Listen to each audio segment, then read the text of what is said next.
Hello everyone, good morning everyone. मैं doctor Swati Sharma English सूत्रा में आप सभी का स्वागत करती हूँ।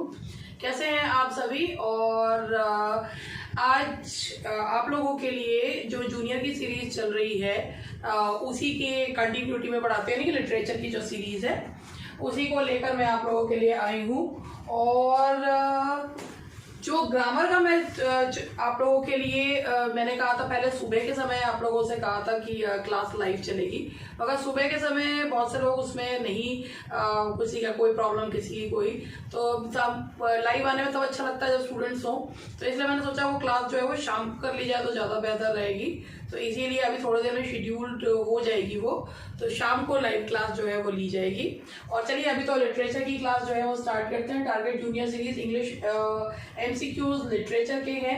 आई होप आप लोग अपना पढ़ रहे हैं ठीक से, अच्छा से मतलब चीज़ों को अपना रिवाइज भी करते चल रहे हैं। तो चलिए अब स्टार्ट करते हैं। पहला क्वेश्चन है आपका, तो देखिए इसमें तो हिस्ट्री ऑफ इंग्लिश लिटरेचर कहीं से भी कुछ भी पूछा जा सकता है। सबसे पहले हम बात करते हैं, क्वेश्चन नंबर 1 है हमारा, Chaucer's Canterbury Tales is based on. Chaucer wrote Canterbury Tales. Actually he wanted to write more than 100 tales. It is based on Boccaccio's Decameron. Boccaccio, who was an Italian writer, and Decameron means 100 tales. He was very much influenced by that work of Boccaccio, that is Decameron, and he wanted to write more than 100 tales. अब जो 100 tales थी उनका वो मानना ये था कि भाई जो पिलग्रिम्स होंगे 2 टेल्स जाते हुए सुनाएंगे, 2 टेल्स आते हुए सुनाएंगे। They were 29 plus 1 30, तो 30 into 4 is equal to 120। मगर ऐसा हुआ नहीं, उसमें केवल 24 ही जो है वो टेल्स हो पाए। तो चौसर का जो कैंटरबरी टेल्स है ये किससे प्रभावित है? इट इज इन्फ्लुएंस, ये जो Canterbury Tales is based on, ये बेस्ड है बोकैचियो के डेकामेरॉन पे। और इसे भी याद रखिएगा कि डेकामेरॉन जो है इट मींस 100 टेल्स। वैसे तो ये डेका से पता चल रहा है, तो and Boccaccio was an Italian writer.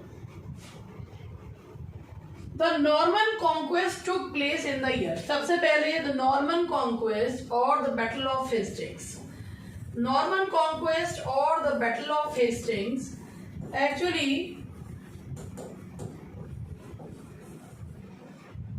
William Duke of Normandy को ये लगता था कि इंग्लैंड की गद्दी पर फ्रांस के साथ साथ नॉर्मैंडी के इस किंगडम के साथ साथ उसका अधिकार जो है वो इंग्लैंड की गद्दी पर भी है, क्योंकि एडवर्ड द कन्फेसर ने उससे ये वादा कर दिया था। लेकिन जब उसकी मृत्यु हुई तो उसने उसे राजा बनने का अधिकार नहीं दिया।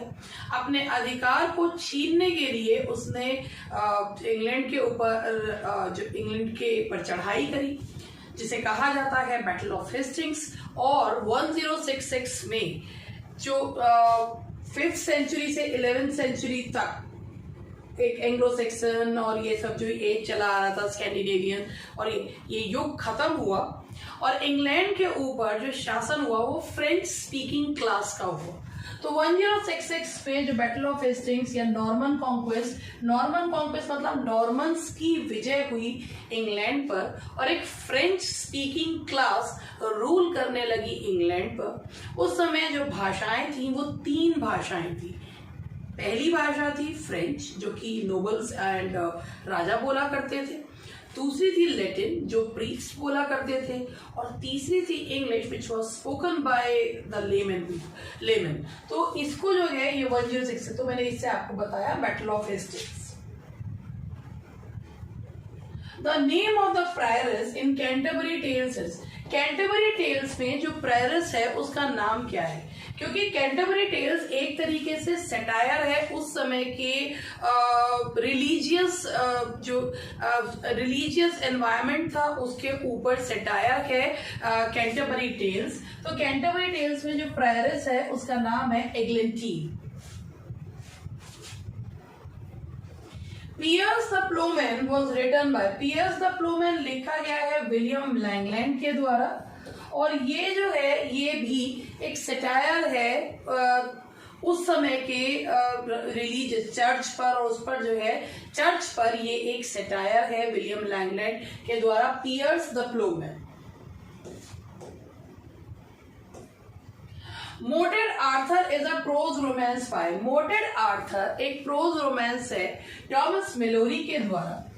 ये मोटेड आर्थर पोयम है टेनिसन के द्वारा, और 1485 में ये आया था टॉमस मेलोरी के द्वारा। ये पहला प्रोज रोमांस माना जाता है। King Arthur was a 6th century saint and king who fought against the Anglo Saxons. और ये जो है किंग आर्थर के लेजेंड्स हैं जिनको पढ़ा जाता है, जिनको लोग बहुत रुचि से पढ़ते हैं, और वो आज भी चले आ रहे हैं। तो किंग आर्थर, उनकी जो एक्सकैलिबर, उनकी तलवार, और ये सब जो लेजेंड्स हैं, उनके जो नाइट्स हैं, उनके बारे में बताया जाता है इनमें। तो ये प्रोज रोमांस है टॉमस मेलोरी के द्वारा, और पोयम है टेनिसन के द्वारा। आई थिंक यहाँ तक तो ये सारी चीजें एक बार क्विक रिवीजन हो रहा होगा। Rhyme royal was introduced into English by, rhyme royal का मतलब होता है 7 लाइन स्टैंजा। 7 लाइन स्टैंजा इसका मतलब होता है चौसेरियन स्टैंजा। अब राइम रॉयल उसको बोला जाता है क्योंकि उसे जेम्स फर्स्ट ऑफ स्कॉटलैंड ने यूज किया था किंग स्क्वायर में। अब rhyme royal was introduced into English poetry by, rhyme royal को लाए कौन थे? That was by Geoffrey Chaucer. James First ने तो इसको राइम रॉयल बना दिया था, लेकिन लाए कौन थे? Jeffrey Chaucer. जेफरी चॉसर का था चौसेरियन स्टैंजा, बाद में हो गया था इसका नाम rhyme royal. Every man is an example of a morality play. अगर हम बात करें कि भाई जो ड्रामा है उसका ओरिजिन है कहाँ से? ओरिजिन है लिटर्जी से, यानी कि जो चर्च फेस्टिविटीज से। Just to make people aware of the things and to attract people towards church and religious ceremonies, pope लोग ने क्या स्टार्ट किया था? They started miracle, morality and mystery place, जिससे कि लोगों का इसमें इंटरेस्ट बना रहे। एंड ऐसा है कि ड्रामा की शुरुआत जब हुई थी ग्रीस में भी, तो वहां पे भी वो उसका the basis was religion, and in the same way in England too the basis was religion. Drama का जो बेसिस है वो रिलीजन है। मिस्ट्री प्लेस, मिरेकल प्लेस जो होते हैं, मिस्ट्री प्लेस थे, मिरेकल प्लेस, मिस्ट्री प्लेस थे जो बाइबल की कहानियां बनाते थे, मिरेकल प्लेस से संतों के चमत्कार के बारे में बताते थे। मोरालिटी प्लेस बाद में आए, और ये 15th सेंचुरी के वो बाद में आए। क्या बताते थे? वो बताते थे कि भाई उनमें एलिगोरिकल प्लेस होते थे, और उसमें क्या दिखाया जाता था कि जो वो वर्चूज एंड वाइसेस को एलिगोरिकली या सिंबॉलिकली दिखाया जाता था। जैसे मोरालिटी प्ले में ये जैसे नैतिक कहानियां होती हैं, उस तरीके के मोरालिटी प्लेस हुआ करते थे। Every man is one of the best place among morality place, और मोरालिटी प्लेस जो है सबसे लास्ट में आए थे, मिरेकल मिस्ट्री के बाद आए थे morality place. The Spanish armada was defeated in the year, Spanish armada defeated हुई थी 1588 में। इसी के बाद क्वीन एलिजाबेथ को स्टेटस मिला था कि भाई she is a powerful queen. उससे पहले तो क्वीन एलिजाबेथ को ठीक है क्वीन है, मगर इंग्लैंड एक पुइसेंट नेशन के रूप में जब उभर कर आया था तो वो 1588 में जब defeat of Spanish armada. Defeat of Spanish armada means कि जब स्पेन ने आक्रमण कर दिया था समुद्री जहाजों के माध्यम से इंग्लैंड पर, and how England defeated Spain, that was a history. और वो history was created by queen Elizabeth. She was an absolute queen, और इसीलिए 1588 का जो समय है वो माना था कि इंग्लैंड जो कि समुद्री तट पर कमजोर था, तब भी क्वीन एलिजाबेथ ने अपनी सूझबूझ से स्पेन के जो कि बहुत पावरफुल था उसे हराया था। तो इसे कहा जाता है defeat of Spanish Armada. Gloriana and the Faerie Queene represents, Faerie Queene Spenser के द्वारा लिखा गया। He wanted to write an epic, but he could complete only 6 books, और उसमें कई उन लोगों ने तो इसको शेयर जो है फ्लैटरी कहा गया। इसमें जो ग्लोरियाना, उनका स्पेंसर का इसमें मोटो था टू फैशन अ जेंटलमैन, और इसमें क्वीन एलिजाबेथ को दिखाया गया है, ग्लोरियाना के रूप में क्वीन एलिजाबेथ को दिखाया गया। बेसिकली ये उन्होंने उनको प्रेजेंट भी करी थी, जिसकी वजह से स्पेंसर को एक उनको एनुअल सम भी जो है वो मिलना शुरू हुआ था और पेंशन मिलनी शुरू हुई थी इसके लिए। तो ग्लोरियाना फेरी क्वीन में जो है that is queen Elizabeth.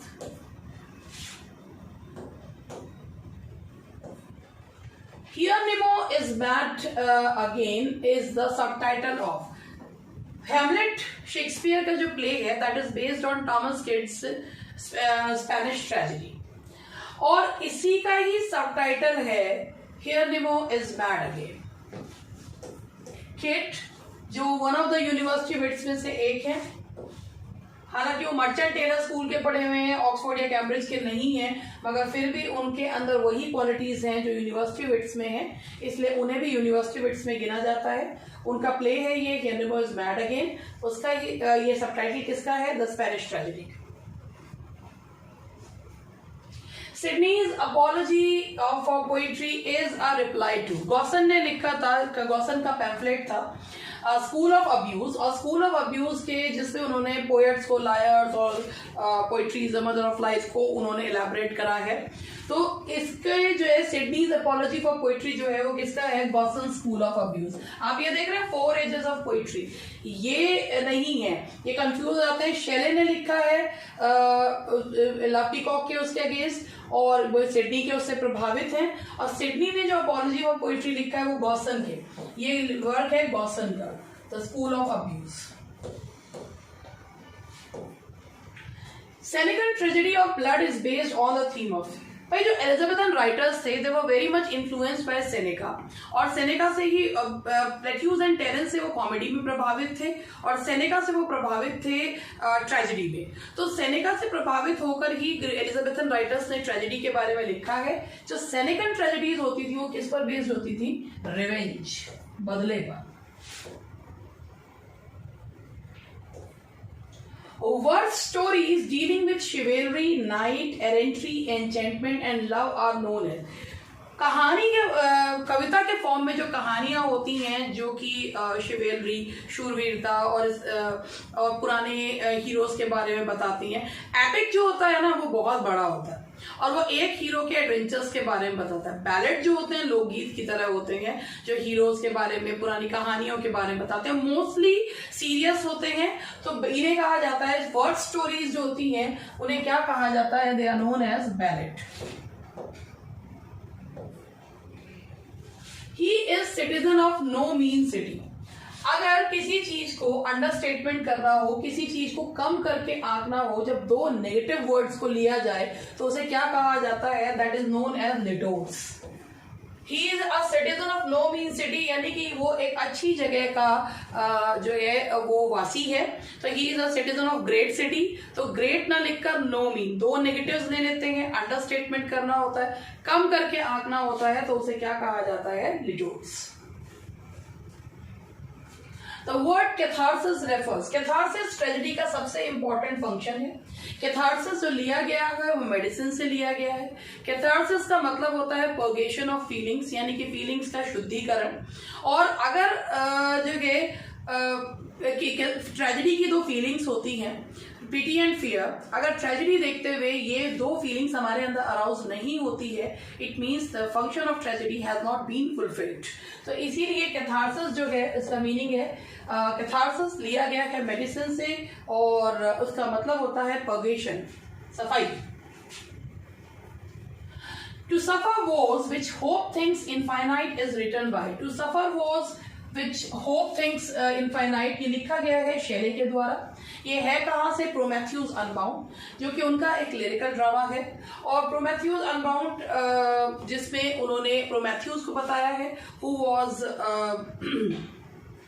who suffered because of his noble deed।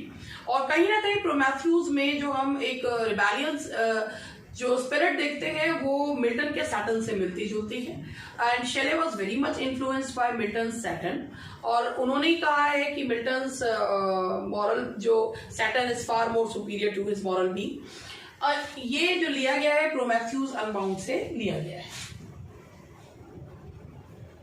Who among the following Victorian poets is the most sensitive to the conflict between the old and the new?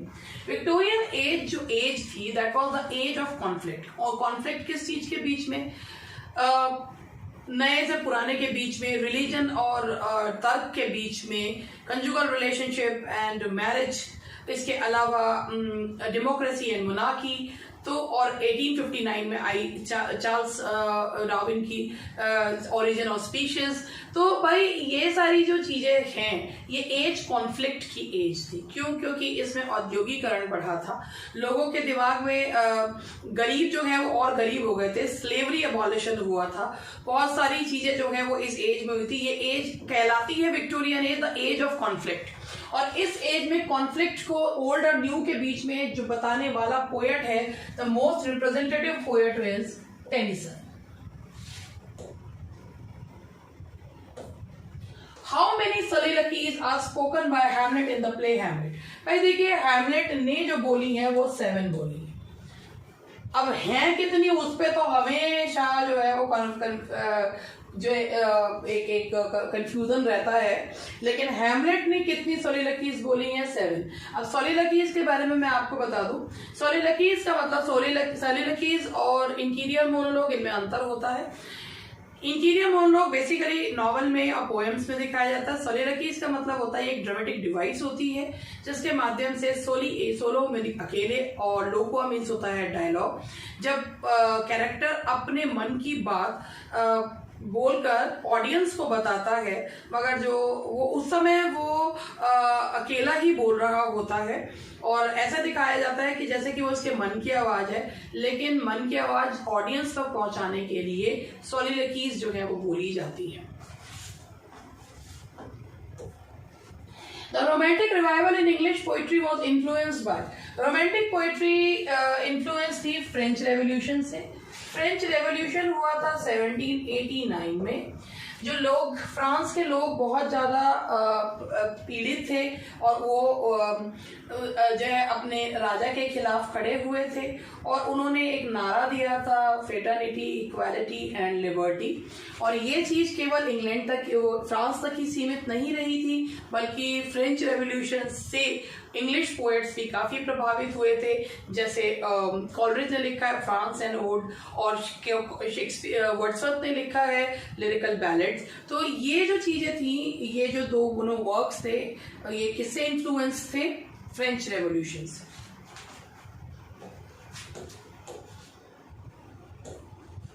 Who has been called the Eve of Enchanted Island? Enchanted Island Tempest में है और Tempest की जो ewe मानी जाती है वो कौन है? मिरांडा।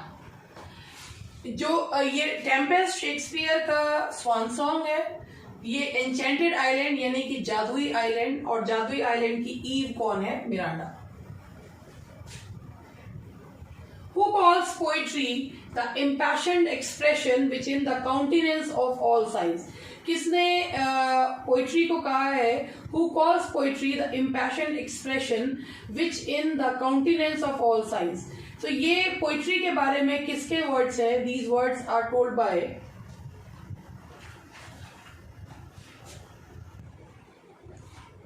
ये कहा गया है विलियम वर्ड्सवर्थ के बारे में, कि विलियम वर्ड्सवर्थ ने कहा। The term पैरापेट्रिया मीन्स, देखिए ये सब ट्रेजेडी से रिलेटेड टर्म्स हैं। जैसा अभी मैंने आपको कैथार्सिस के बारे में बताया, ऐसे ही जो पैरापेट्रिया है इसका मतलब होता है कि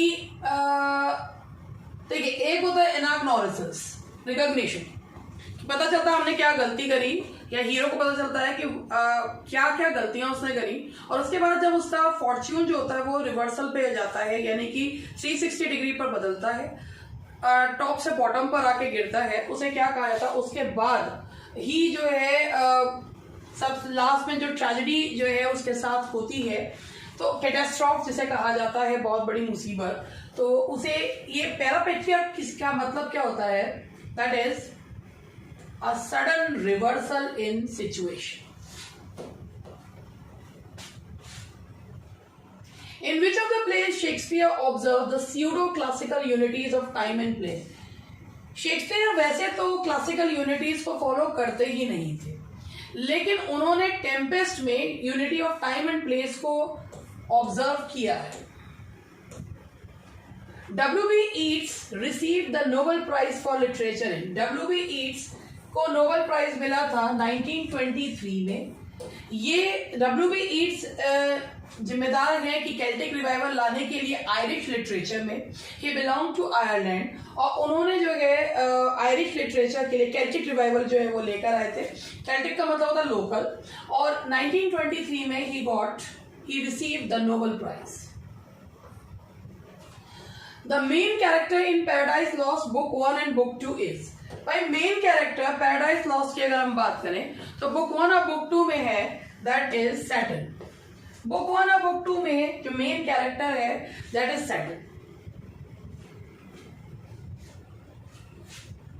Who wrote the poem defence of Lucknow?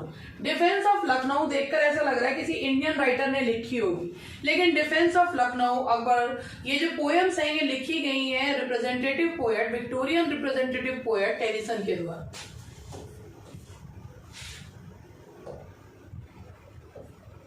Who coined the phrase egotistical sublime?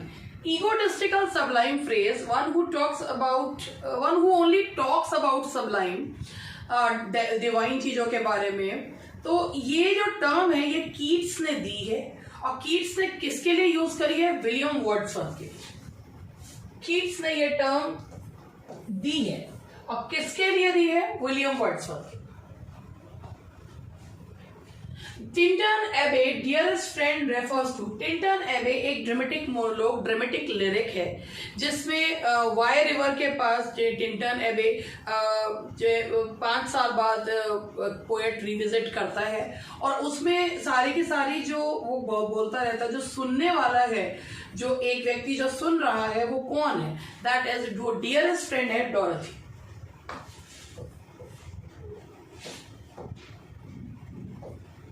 Who was referred to as perfect poet of Love and Loss by Queen Victoria? Love and Loss का जो perfect poet माना है, किसने माना है? Queen Victoria ने किसको माना है? इसमें कोई भी ऑप्शन ठीक नहीं है। क्वीन विक्टोरिया ने उसको कहा है टेनिसन। अल्फ्रेड लॉर्ड टेनिसन को माना जाता है poet of love and loss. Arnold, in function of criticism at present time, lays emphasis on the spirit of. Arnold, he was a great critic, और उन्होंने अपने function of criticism at present time में उन्होंने कहा है freedom of expression। उन्होंने जोर दिया है किस पे? freedom of expression। Who propounded the impersonal theory of poetry? Impersonal theory of poetry was propounded by T.S. Eliot। ये impersonal theory होती क्या है? T.S. Eliot का मानना था कि जो इमोशनल इफेक्ट पोएम हम पर क्रिएट करती है, और जो पोएट के दिमाग में उस समय विचार चल रहा होता है, बोथ आर डिफरेंट थिंग्स, और किसी भी पोएम को उस पोएम को पढ़कर पोएट के कैरेक्टर के बारे में, पोएट की पर्सनैलिटी के बारे में अंदाजा नहीं लगाना चाहिए। तो इसीलिए उनका मानना impersonal theory of poetry, whatever influence the poem is creating upon you, that is altogether different how the poet felt at that time। तो इसे कहा जाता है impersonal theory of poetry.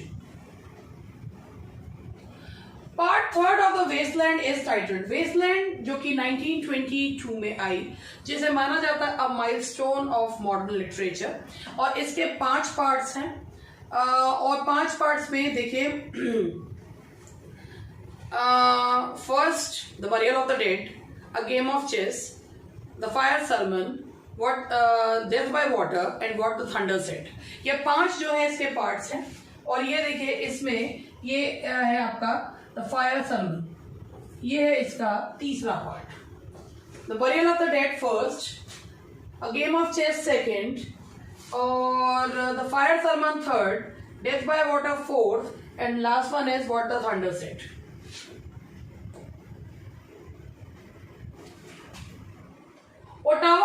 Is a stanza of, ottava rima stanza होता है 8 line का, 8 line का ये इटालियन स्टेंजा फॉर्म है, दैट इज 8 लाइन स्टेंजा होता है। Who said that there is no difference between the language of prose and that of metrical composition? Wordsworth ने अपनी थ्योरी ऑफ पोइट्री दी है प्रीफेस टू लिरिकल बैलेट्स जो कि 1800 में आई थी, और इस थ्योरी को कॉलरिज के द्वारा पसंद भी नहीं किया गया था। वर्ड्सवर्थ का ये मानना था कि प्रोज और पोइट्री की लैंग्वेज में अंतर नहीं होना चाहिए, the language should be simple enough to be understood by anyone. तो इसीलिए ये है कि there is no difference between the language of prose and metrical composition. ये किसने कहा है? विलियम वर्ड्सवर्थ के द्वारा कहा गया। In the second coming, the rough beast slouches towards. Second coming poem जो है जिसमें क्राइस्ट का पुनः अवतार लेने के बारे में बताया गया है। सेकंड कमिंग एक ये बताया गया है कि क्राइस्ट अब उस मासूम अवतार में नहीं बल्कि एक बीस्ट फॉर्म में जो है जन्म लेंगे, और वो दिखाया कि जो बीस्ट है वो स्लाउच कर रहा है कहां पर? बेथलेहम।